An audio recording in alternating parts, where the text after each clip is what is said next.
In the last video of business finance, we have seen the concept, meaning, definition of business finance, working capital. That is the part of our unit number 3rd from the syllabus. At the same time, we have seen what is current asset, what is current liabilities. We have saw various examples of current assets and current liabilities as well. In the last portion, we have seen what is working capital management and what is the need of or what is the objective of working capital management. So we have sum up on the ground that it is necessary to manage working capital for the purpose of what we can say satisfying the normal and abnormal needs of what we can say business. So we have said that normal needs paying regular expenses, whereas abnormal needs where we have what we can say where we have ended. So when we speak on the abnormal needs of any business, it can be anything which is not planned in the due course of the business. It can be anything, we can say, for example, if suppose there is a strike or any kind of lockout or any such situation which is not planned by the organization at that particular point of time, we need an excess capital so that our working would not get hampered or our regular expenditure for day-to-day operations should not get hampered. At that particular point of time, this working capital management would help us. That was till what we have studied in the last lecture related to the working capital management, unit number 3rd. Now we will start with the what we can say as types of classification of working capital. What are the different types of working capital? First of all, the very first type is gross working capital. Gross working capital.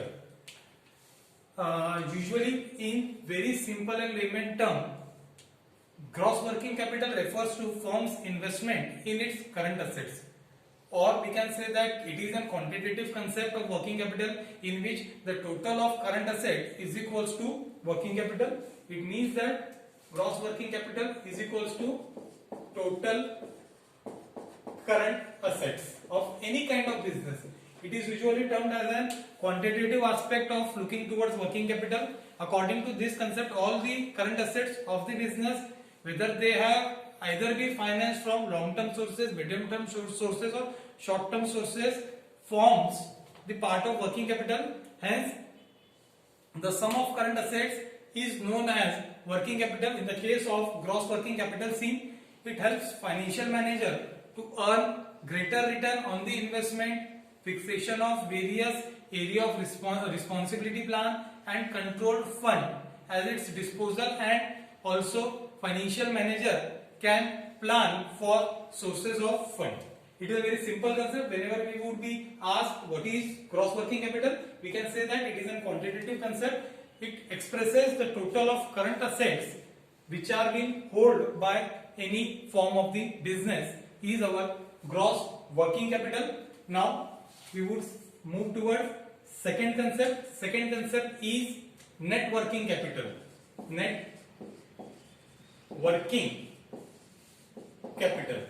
It is been different with relation to the what we can say gross working capital. We can define net working capital as when the current assets of the firm are greater than its current liabilities, then that excess amount of current assets is known as its net working capital.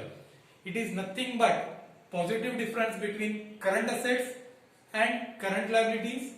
It enables the company for extract amount of cash available to handle various operational activities of the business. It is considered as a qualitative concept as compared to the concept of gross working capital, which only deals with the total of current asset, whereas net working capital deals with both the excess of current assets over current liabilities is known as net working capital. It indicates extent to which working capital can be financed with long-term sources. This is what is net working capital. We can what we can say express in the way of formula as positive difference between current assets and current liabilities. This is what is our net working capital. These are the two important concepts. with which we have to deal in the further part of the chapter when we move towards what we can say our practical portion of numericals. At that point of time we would be considering both the aspect. Usually net working capital is the more relevant aspect with regard to our syllabus.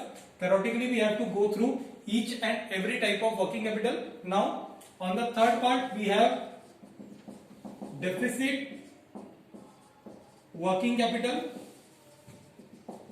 Deficit working capital. When the current assets of the business or of the organization are less than its current liabilities, then that negative current asset represents deficit working capital.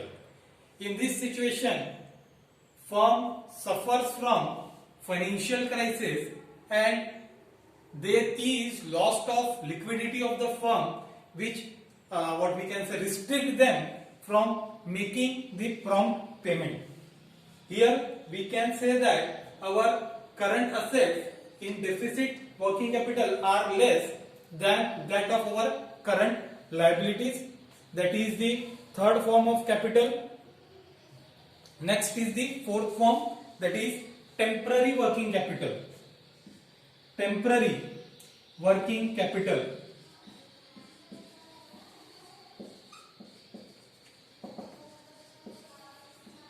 Temporary working capital. Temporary working capital is the additional asset which would be required to meet the variations in the sales above the permanent level. This represents the additional investment needed during the, we can say that, prosperity time of the business or favorable seasons. It increases with the growth of the business. It keeps on fluctuating from time to time as per the change in the production and the sales activities as well as the policies. The requirement of this working capital also fluctuate with these kind of changes in production and sales activities. It should be financed always from short-term sources of funds whenever needed. It is also known as variable working capital. Usually it can be classified again into two subtypes. Very first one is seasonal working capital. We can again divide it into two types. First one is seasonal working capital, whereas second one is specific working capital. Specific working capital. So what is temporary working capital? Temporary working capital is that portion of the working capital which we would require above the regular level from the permanent. It is usually required as per the changes in the, what we can say, production or sales policy, or due to the favorable seasonal variations from which we used to get the advantage. Again we have subclassified it into two types. First one is seasonal working capital. The seasonal working capital is required to meet the seasonal demand of the organization.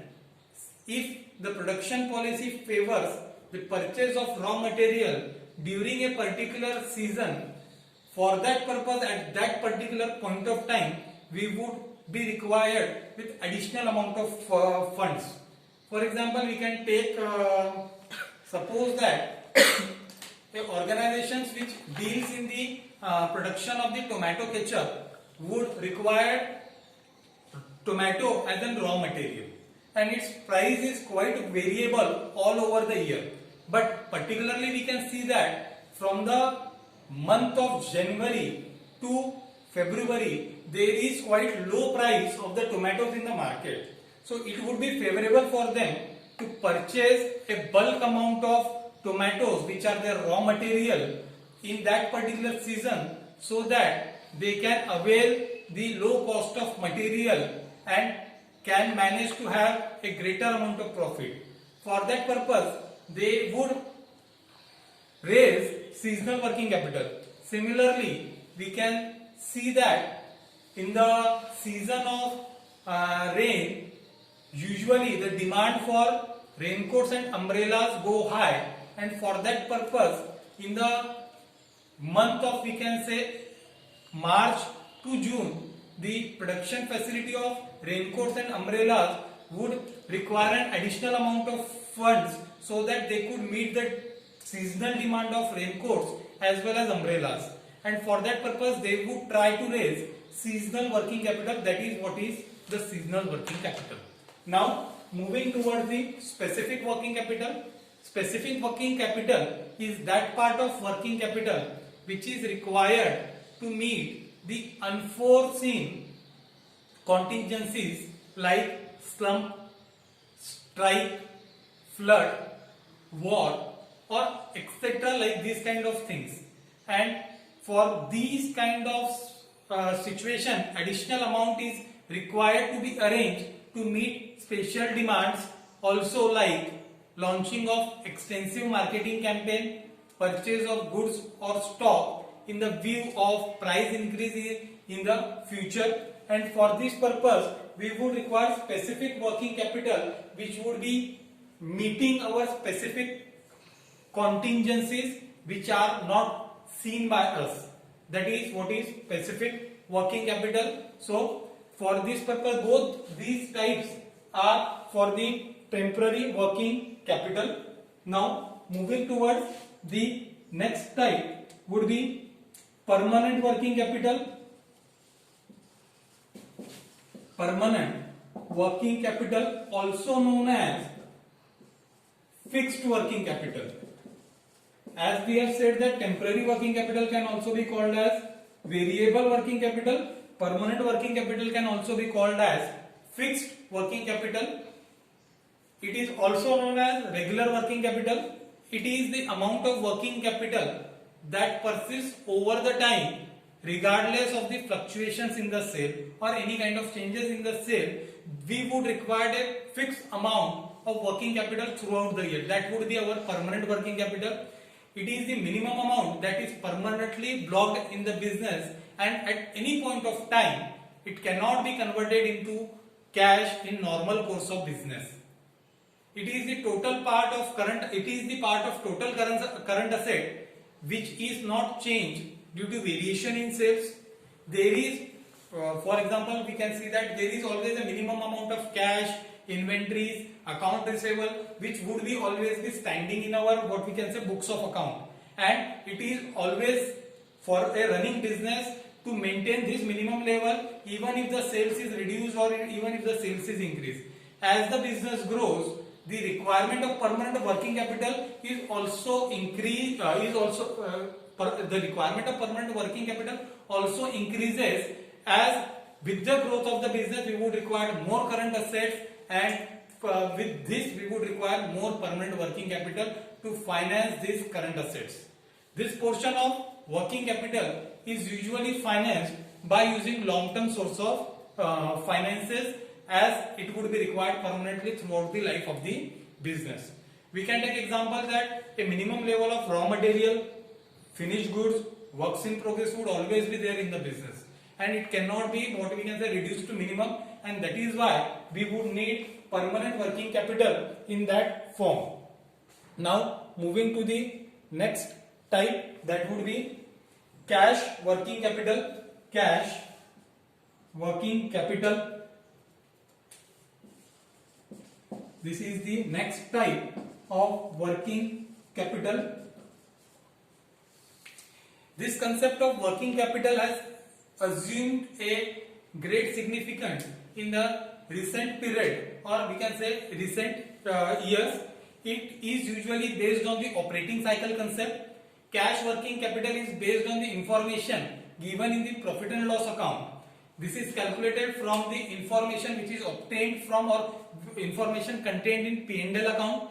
It shows the adequacy of cash flow in the businesses. That is why it is known as cash working capital, as it only deals with the cash flows in the business. Next type is reserve working capital. Reserve working capital. Reserve working capital means the capital which is used only in the time of any contingencies or uncertainties like lockout, depression, sudden increase in the price, and therefore it is an excess amount of working capital requirement over regular requirement, as we cannot plan these kind of activities, or we cannot have what we can say prediction on these kind of thing. We cannot say that in the period of depression or in the period of what we can say lockout, we are unable to discharge our current liabilities as we don't have excess amount of fund, and for that purpose a minimum a fixed amount should be there as a reserve with the business, so that they could meet this kind of what we can say uncertainties, and therefore it is always desired to maintain a excess amount over the regular working capital, so that there would be a reserve or pooling of the funds. This was with relation with the types of working capital. Now moving to the second portion, that is effects of adequate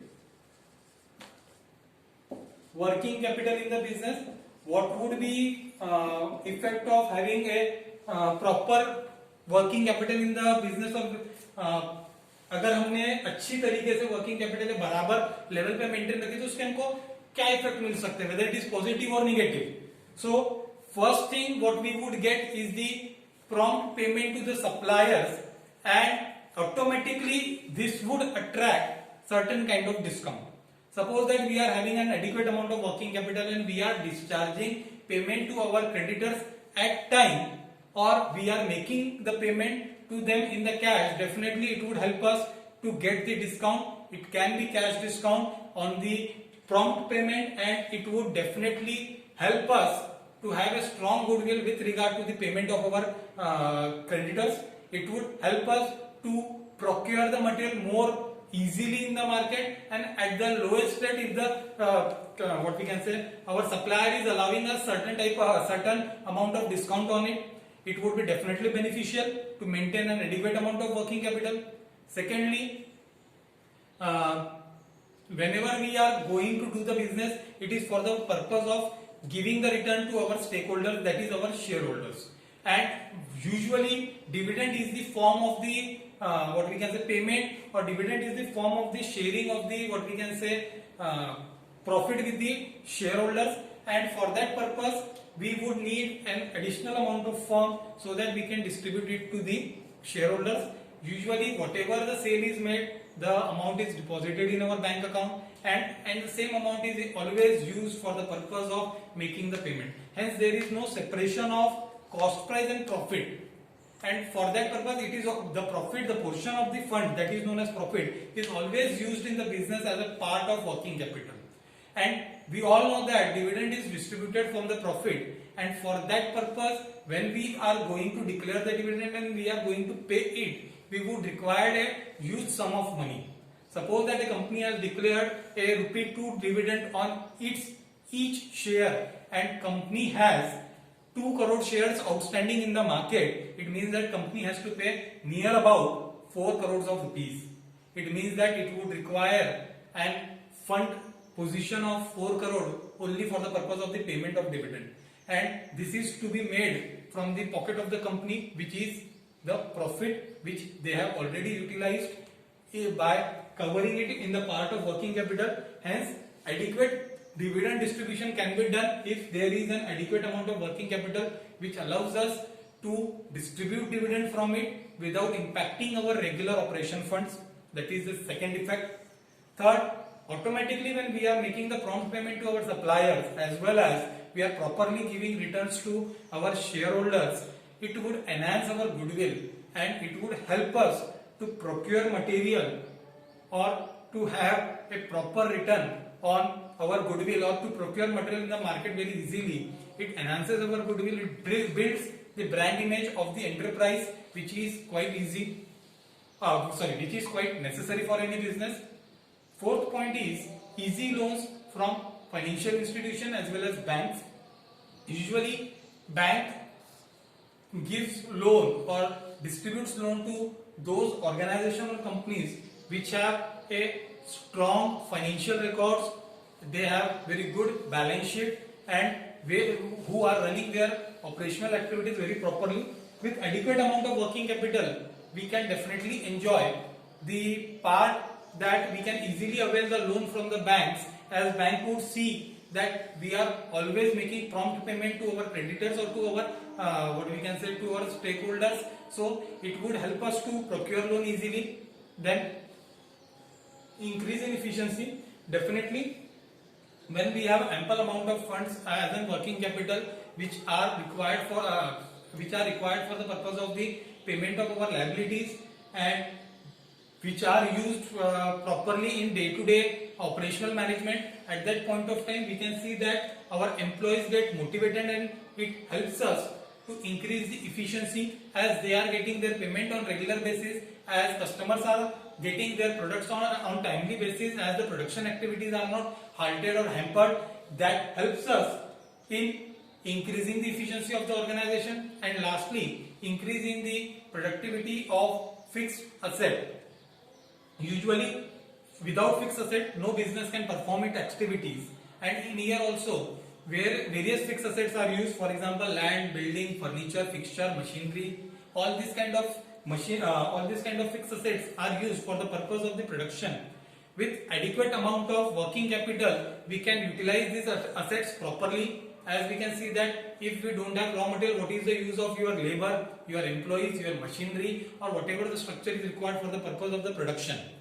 As without raw material all these kind of things would be in vain. That is why for the purpose of purchase of raw material adequate amount of working capital is necessary. Hence it is seen that usually and maintaining an optimum or adequate amount of working capital is always desired from any kind of the business. In the next lecture we would see about what are the advantages of having working capital and what can be the possible disadvantages of having an excess amount of working capital. In this video we have seen various types of working capital and what are the positive effects of having adequate working capital. Until next lecture, stay tuned. Thank you.